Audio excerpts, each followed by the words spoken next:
Boa tarde, professor Justus. Eu queria me apresentar, eu sou Lisandra, sou acadêmica aqui da Faculdade Inspirar, estou no 8º período.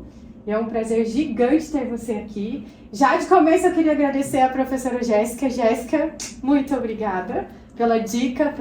Eu queria contar que eu assisti uma palestra sua sobre o seu livro, que você já vai falar, e eu ganhei o livro autografado e tudo. E é um prazer ter você aqui hoje. E eu queria te pedir, a começo assim, que você se apresente, conte um pouquinho da sua história, sua formação, hoje sua área de trabalho e, óbvio, o seu livro. Por favor. Bom, obrigado pelo convite, Lisandra. Acho que é um prazer retornar aqui para a faculdade. Já recebi outros convites da professora Jéssica aqui para falar sobre um pouco do livro e também outras matérias. É sempre um prazer voltar para a área acadêmica, que é um desejo meu também de seguir. Queremos. Que bom. Bom, e falando um pouco mais, me apresentando, né? Meu nome é Guilherme Justo, sou advogado criminalista, me formei pela Unicuritiba, fiz uma especialização em Direito Penal e Processo Penal no antigo curso Luiz Carlos, que agora foi incorporado pelo OPET. Depois segui para uma linha que eu gostaria de fazer concurso na época, então fiz Escola da Magistratura e fiz estágio de pós-graduação e depois voltei, né, para a Unicuritiba para fazer o meu mestrado, voltado então para a questão de crimes econômicos dentro da parte do direito empresarial, e aí que surgiu a minha dissertação e que acabou virando esse livro. Atuo na parte criminal, né, então predominantemente a gente atua nas questões administrativas também, que envolvem questões que podem evoluir para o criminal, mas a minha principal atuação é na criminal mesmo. Que ano você se formou? Eu me formei em fevereiro de 2014 e fiz então a questão de pós-graduação e estágio na área do Ministério Público e depois comecei a advogar e agora, desde 2018, eu tenho o próprio escritório. Legal. Como você chegou a esse livro? Conta pra gente, por favor. Bom, depois que eu estabeleci o próprio escritório, eu queria voltar para a parte acadêmica e fazer um mestrado também pela questão de gostar de dar aula, de dar palestras, então quis me especializar nessa situação. Só que a linha de pesquisa ali da faculdade era mais voltada a uma parte empresarial e de cidadania. Sim. Então, a convite do professor meu, voltei lá para a faculdade e comecei a fazer as pesquisas. Curiosamente, e acho que até uma coisa que é de destino, assim, que a gente acaba se vendo na parte profissional, que um caso surgiu de um vizinho meu do escritório e que era sobre o assunto. E eu não tinha conhecimento a respeito da parte econômica, principalmente dos criptoativos. De nada. Ele bate na minha porta e fala assim, olha, estou com um caso que é criminal também e preciso da tua ajuda. Você topa para fazer? Eu falei, ótimo, por mim, vamos nessa, não conheço, mas vamos estudar e vamos para frente. Uhum. E era sobre uma situação criminal que envolvia criptoativos. E ele me ensinou do básico, pensei, olha, que assunto interessante, acho que não tem tanta coisa escrita, isso era 2018, 2019. Pensei, vou estudar isso, vou passar para o meu orientador lá do mestrado. Ele topou a ideia e falou assim, olha, apesar de ter muita pouca coisa escrita, se você mergulhar nesse assunto, acho que você tem chance de publicar essa tua dissertação no futuro e a gente pode seguir nessa linha de pesquisa. E o que ele falou realmente se realizou, né? Ele é quem faz o prefácio do meu livro, o professor Fábio Guarani, e acabou virando o livro pela Juruá, a minha dissertação, que é a Revolução Digital e a Tipificação dos Delitos Econômicos. E o que hoje você pode falar para a gente sobre o tema exatamente, a revolução digital e a tipificação dos delitos econômicos? Então, essa questão de revolução digital é uma construção que é muito mais cultural, que a gente vê na evolução da humanidade, que existiram outras revoluções. Então, as primeiras revoluções industriais trouxeram algumas comodidades, algumas mudanças na nossa sociedade, e que essa última, essa quarta revolução, acaba mudando mais rápido e de forma muito mais impactante na nossa sociedade. Ela é até mais rápida que as outras, ela traz impactos que a gente vê dos anos 80 para frente, que as coisas evoluem de uma forma muito mais eficiente, mais rápida, e até ultrapassam modernidades das outras evoluções. Então, a gente pode ver, por exemplo, acesso à internet que chega antes até do que o saneamento básico, por exemplo. E a gente vê como isso muda na nossa sociedade, traz mais impacto. E como tem coisas muito mais modernas, a gente acaba tendo que se atualizar em questões econômicas, em questões sociais e de consumo, senão a gente fica afastado da sociedade. A gente tem mudanças muito significativas de, por exemplo, de compras. A gente mora no Brasil, mas a gente consome produtos americanos, asiáticos, e que não tem mais tanto limite territorial. A gente antes era limitado a comprar o que estava na lojinha da tua cidade, no máximo do teu bairro. Na cidade? A minha avó ia pra cidade. Exatamente, a gente Né? tinha essa assim, olha, a mercearia é só aquela, a gente só vai consumir aquele tipo de produto, e hoje a gente tem acesso a todos os sites, assim, se tiver entrega pelo Sedex, enfim, qualquer outro tipo postal, a gente compra. A gente tem essa liberdade que até antes dos anos 80 a gente só ouvia falar, e olha lá. Então, por isso que a gente teve essa mudança econômica, e isso traz impactos em várias áreas da sociedade. Especificamente, eu trago aqui no livro uma questão de como é que os crimes são tratados a respeito dessa situação. Eu até acho curioso, a gente conversou um pouco antes, falar de como isso mudou na sociedade. Por exemplo, se a gente imaginar a nossa sociedade em 2005.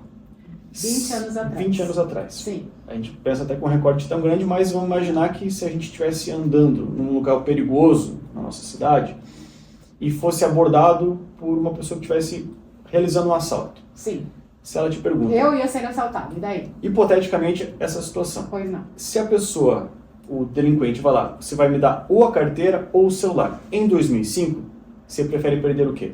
Em 2005, o celular, porque hoje a minha vida está dentro do meu celular. Exatamente. E a carteira isso. devia ter um pouco de dinheiro se tivesse. Exatamente, porque assim, o que na época, em 2005, era mais importante? Os bens físicos. Então, a tua carteira tinha os teus cartões, os teus documentos, Tinha dinheiro. o dinheiro físico e o celular, apesar de ser um... Cheque na época, né? Exato. Hoje a gente nem usa mais, a Não, geração mas tinha. atual, talvez Eu não andava tenha. com o cheque assinado do meu pai, já pensou? Coisa que hoje, atualmente, a gente não tem Não. tanto contato. Então, o celular, apesar de ser caro na época, tinha só tua agenda. Às vezes usavam SMS da forma mais moderna na época e não tinha WhatsApp. Então, isso que a gente tinha acesso. Hoje, a nossa vida está lá. As nossas senhas dos bancos... Nem carteira eu tenho, eu tô... Exatamente. Vai fazer o Pix por ali, vai usar os cartões, os documentos estão todos no celular. O teu prejuízo, se você perder o celular hoje, é muito maior. Porque assim, o que vale atualmente nessa revolução é que são as informações contidas nos dispositivos, nas nuvens, enfim, nessas questões tecnológicas, do que o que está na tua mão, o contato físico. Então, isso que traz de diferença para a nossa sociedade. Então, esse é um ponto que eu trago no livro, com uma questão introdutória, para a gente entender por que é interessante a gente estudar esses impactos no direito. Me conta, professor, o que é Bitcoin? O que o Bitcoin tem a ver com o direito? O que a gente, Vamos lá. como acadêmico, como advogado, como civil, Uhum. o que é Bitcoin? O que ele traz? Ele existe? Eu posso pegar? Quanto vale? O que é Bitcoin? Vai lá, me ajuda. Vamos lá. O Bitcoin, ele na verdade ele é um ativo financeiro e que ele é imaterial. Ele tem o seu valor próprio, mas ele é livre, ele não tem um estado vinculado a ele. Então, vamos fazer um panorama um pouco maior. Sim. Primeiramente, a gente precisa entender um conceito chamado blockchain, que é como se fosse um livro contábil que vai registrar transferências econômicas e não só econômicas, informações. E aí que são registradas as transações desse mundo digital. Essas transações podem ser feitas através de moedas vinculadas a Estado, ou seja, euro, real, ou também um ativo financeiro, por exemplo, o Bitcoin, que é o mais famoso. Sim. Então ele foi criado, existe um pseudônimo desse criador, que é o Satoshi Nakamoto. A gente não sabe se de fato existe essa pessoa, mas ele é o que se intitula quem foi o criador disso. Com a ideia inicial de que, assim, vamos criar uma moeda que torne o mercantilismo mais fácil entre países, entre pessoas, sem intermediação de bancos, enfim, de bancos estatais ou do próprio governo, para que seja mais livre essa economia. Então talvez um viés econômico um pouco mais capitalista nesse sentido, mas assim, vamos facilitar a negociação pela internet, sem precisar de dinheiro, sem precisar de conversão de taxa de câmbio, até de impostos, em certa forma, vamos facilitar essa situação. Então vamos criar uma moeda que tem o seu valor, então um Bitcoin ele pode ser convertido em dólar, em real, mas ele tem o seu valor próprio. Vamos lá, hoje, quanto vale um Bitcoin hoje? Nós estamos em maio de 2025, qual é o valor aproximado? Aproximadamente está em 600 mil reais. 600 mil reais, um Bitcoin. Um Bitcoin. Ele pode ser fracionado, digamos em centavos, em várias outras casas depois da vírgula, para você comprar frações desse Bitcoin. Então você pode investir como se fosse investir numa moeda comum. E aí ele começou, né, então em 2009, 2010 a ter essas primeiras transações. A primeira registrada, curiosamente, Você tem ideia do que poderia ter sido a primeira compra através de um criptoativo? Eu imagino que alguma coisa na internet. Não, a primeira coisa física comprada foram 2 pizzas. Ah, sabe o sabor? Olha, o sabor eu não sei que foi no dia 22 de maio de 2010, foi registrada essa primeira compra. 15 anos atrás. 15 anos atrás. E, curiosamente, assim, pode até causar um pouco de espanto. Obviamente que a cotação na época era bem diferente. Mas ele pagou por essas 2 pizzas 10 mil bitcoins. Quanto? 10 mil bitcoins. Vamos lá, uma pizza mediana hoje está R$50. Então 2 pizzas seriam R$100. 10 mil bitcoins, quanto que ele pagou na pizza? Alguns milhões e, enfim... Milhões? Em 2 pizzas? Pode ser até mais, assim, dependendo da cotação do dia. Deus. Até porque é uma cotação muito volátil. Sim. Se você for ver qualquer assessor de investimentos, ele vai falar assim, olha, não invista todo o seu dinheiro porque ele tem uma volatilidade muito grande. Porque ele é livre, ele está independente do Estado, do que o governo brasileiro faz, ou enfim, Sim. outro governo faz, esse valor pode variar muito. Então, por isso que assim, é arriscado mexer com isso. Muitas pessoas, quando surgiu essas primeiras notícias a respeito do Bitcoin, pensavam, não, isso aqui é para mexer com ilícito, já que o governo não vai regulamentar, o governo não sabe como mexe com esses valores, ou às vezes até numa deep web, uma dark web, fazendo transações assim. Eu já ouvi dark web. Pode ser uma ideia de como se fosse um ilícito mexer com esse dinheiro, um dinheiro sujo. E que, na verdade, todo dinheiro pode ter esse viés. O que você faz com o dinheiro é o que importa, o que é considerado crime. Tanto que uma das primeiras discussões, quando surgiu isso, é entender que, olha, você fazer uma transação com ativos dessa forma, que você nunca pode sacar num banco 24 horas uma moeda de Bitcoin, isso seria uma moeda falsa. Sim. Crime de moeda falsa. Você entendeu que não? Porque ele tem o seu valor próprio, assim como as ações, assim como, por exemplo, milhas. É engraçado você pensar o Bitcoin com a lógica das milhas de companhias aéreas. Você nunca pode sacar milhas, mas você Não é pode... palpável, mas existe. Pense que você está calculando uma medida de distância em valores para você viajar. Gente. Então, é tudo uma relação de confiança. Até a gente até não acabou não abordando antes, mas pensar. O Bitcoin, na verdade, é uma relação de confiança com cálculos matemáticos. Sim. Através desses ativos digitais, que na verdade, assim como no dinheiro, eles são uma relação de confiança no próprio Estado. A gente confia que um papel meio amarelado que tem o número 50 vale R$50. Sujo às vezes, né? Muitas vezes sujo. Que o governo diz, esse aqui tem valor de R$50. A gente está confiando no governo brasileiro. Sim. Porque a gente não consegue expressar isso de forma física. A gente não pode chegar no Itaú, no Bradesco, ou em qualquer outro banco e falar, tô aqui os R$50, me dá esse equivalente em ouro. Você vai ganhar 3 pozinhos de alguma coisa. E a gente não tem mais esse lastro. Então, assim, toda essa questão financeira tem uma relação de confiança. Uma pergunta. Eu tenho X reais e quero transformar em bitcoins. Uhum. E depois, o bitcoins volta a ser real, não volta a ser real, o que eu faço? Se eu desistir, vamos lá, eu desisti, e daí? Uhum. Você pode trabalhar isso como se fosse uma moeda estrangeira da mesma forma. Você pode converter, obviamente, os reais em bitcoins para você entrar nesse mercado, até porque se você não tem internet, não tem por que você mexer com bitcoins, já que você não pode sacar. Por aí. Claro, a cotação é muito variável, mas você pode mudar dos reais para o Bitcoin ou para qualquer outro criptoativo e fazer transações ali. Cansei da internet, estou achando muito arriscado a cotação, perdi dinheiro, posso converter de novo. Existem as empresas, as exchanges que a gente chama, que são as corretoras, digamos assim, fazem essa conversão. Então você pode, por exemplo, a mais famosa que é a Binance, você faz um depósito na sua conta, converte na moeda que você prefere para fazer a compra e daí lá dentro você faz as transações a partir dessas moedas. Tá. Vamos conversar um pouco sobre o estelionato digital dentro dessas moedas. O que pode acontecer aí, que é onde a gente vai atuar, ou alguns de nós vamos atuar? Então, o que acontece é que a gente, às vezes a gente não pensa como é que evolui a lei penal. O nosso código é de 40. Lá em 40, ninguém imaginava como é que seriam as transações hoje em 2025. Então, não se imaginava que as transações iam evoluir de um papel, como era em 40, para transações digitais. Então, na verdade, os golpes sempre existem e vão existir depois disso. Então, o estelionato é a mesma coisa. Então, se praticar uma fraude para ter uma vantagem econômica, sempre existiu.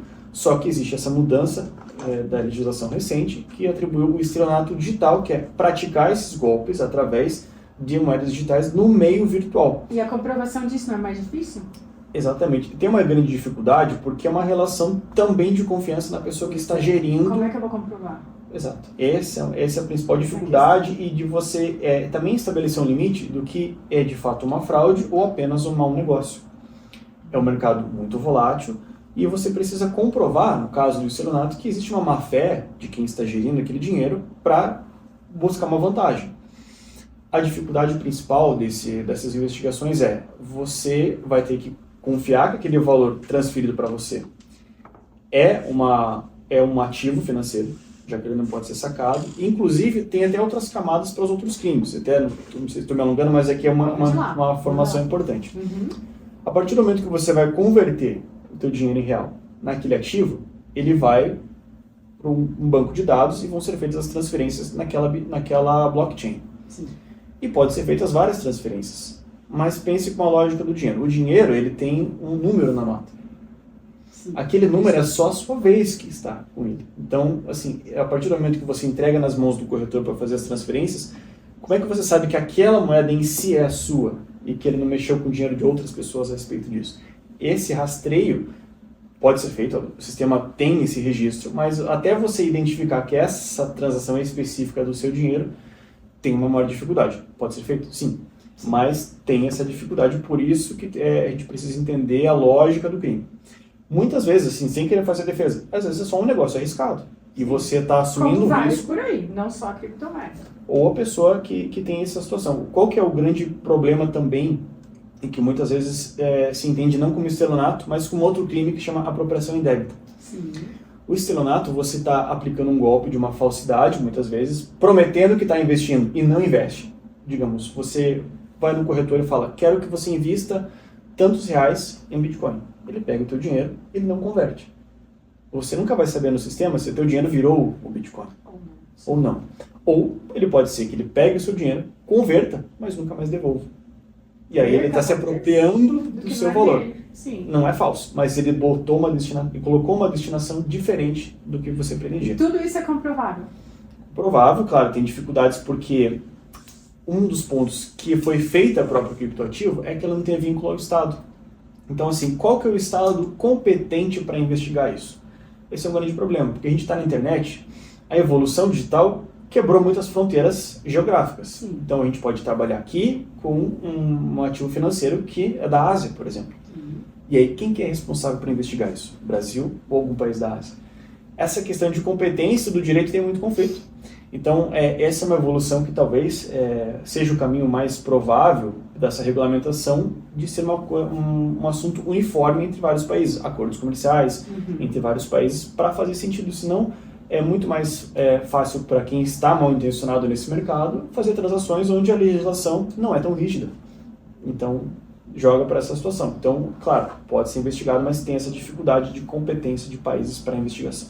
Então, assim, para a gente conseguir prevenir um problema com a criptomoeda é você não se jogar no escuro. Você saber o que você está fazendo, prevenir. Sim.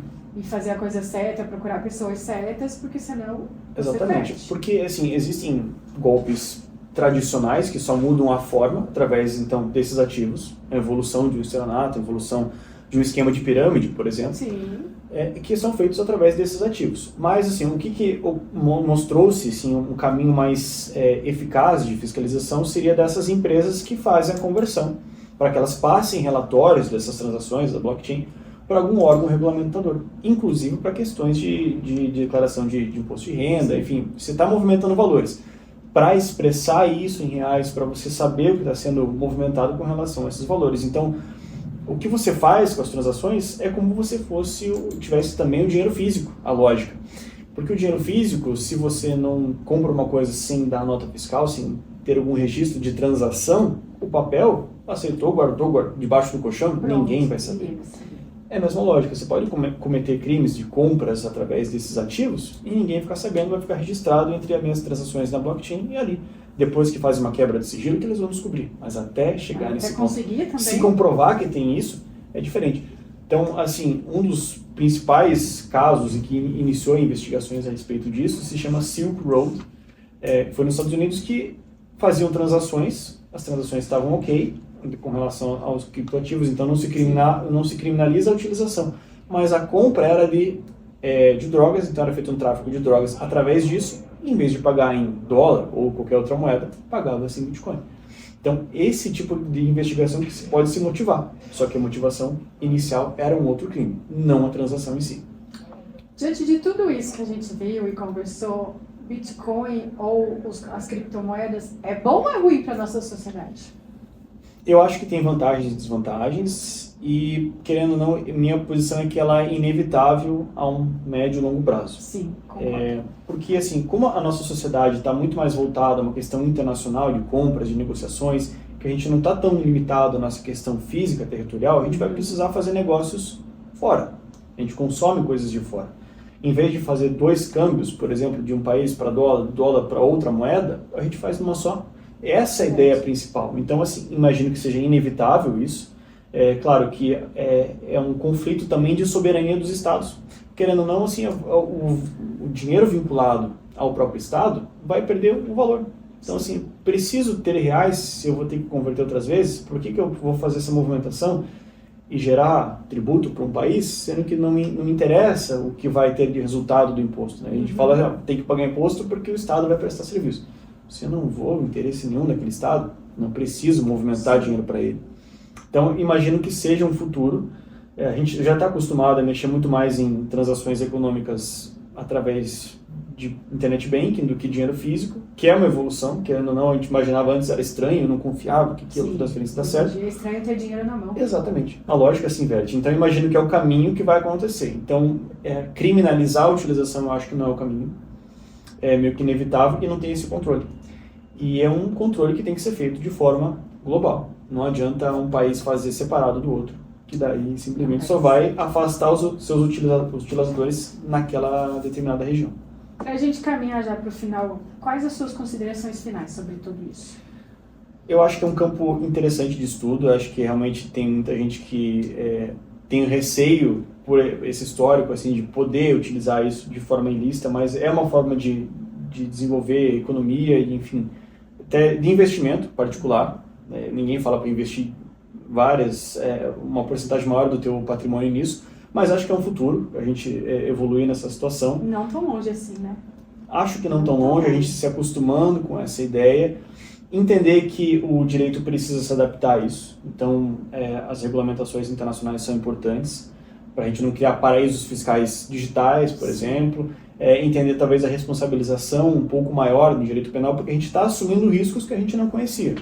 A gente está mexendo com economias internacionais que há anos atrás não se imaginava. Então a gente está assumindo risco e a partir de assumir riscos maiores, responsabilização proporcional. Então entender quais são as tendências do que o direito penal vai começar a responsabilizar a respeito disso. Então tem vários autores que trabalham isso. Então o Klaus Uxin, Jesus Maria Silva Sanches trazem essas ideias de como é que a gente pode esperar o futuro. Então de riscos econômicos que a gente precisa considerar daqui para frente. Então é um caminho meio que sem volta, eu acho. Então a gente precisa se adaptar a isso, entender a nossa realidade da revolução, quais os impactos que ela tem, inclusive para a parte econômica. Para quem estiver ouvindo a gente e diz assim, meu Deus, passei por isso, tô com um problema desse, como te encontra? Bom, tem meu escritório aqui em Curitiba, né? Meu nome é Guilherme Justus, é o escritório de Justus da Advocacia. Eu posso deixar meus contatos aqui depois para a gente conversar, inclusive para a parte mais acadêmica, né, desse assunto, para a gente entender melhor quem quiser estudar. Quem quiser fazer TCC. Exatamente, está aqui à disposição meu livro pela Juruá também, tem os contatos ali, posso também deixar o link ali para ter contato. Tem a versão digital, a versão física. Vou estar aqui a convite da professora Jéssica, que sempre me convida para dar aulas aqui, e estou à disposição para tirar dúvidas. É uma área que eu gosto de conversar a respeito, acho que dá bastante, gera bastante assunto, é um assunto novo, cada vez mais manchetes a respeito, e acho que estou aqui à disposição para conversar cada vez mais. Eu queria te agradecer pelo tempo, pela disposição, por antes da gente fazer todo o tempo que a gente teve de estudar, de conversar, muito obrigada. E a gente não pode deixar de agradecer mais uma vez a Jéssica Buiar, que é a nossa princesinha da Inspirar. Jéssica, muito obrigada. E assim, que a parceria continue aqui com a Inspirar, com nossos acadêmicos, que a gente gosta muito, é um tema muito legal. E mais uma vez eu queria te agradecer, porque o dia que eu assisti a sua palestra eu ganhei o livro, então eu estou muito orgulhosa disso. Eu agradeço o convite, estou aqui porque precisar. Obrigada. Obrigado.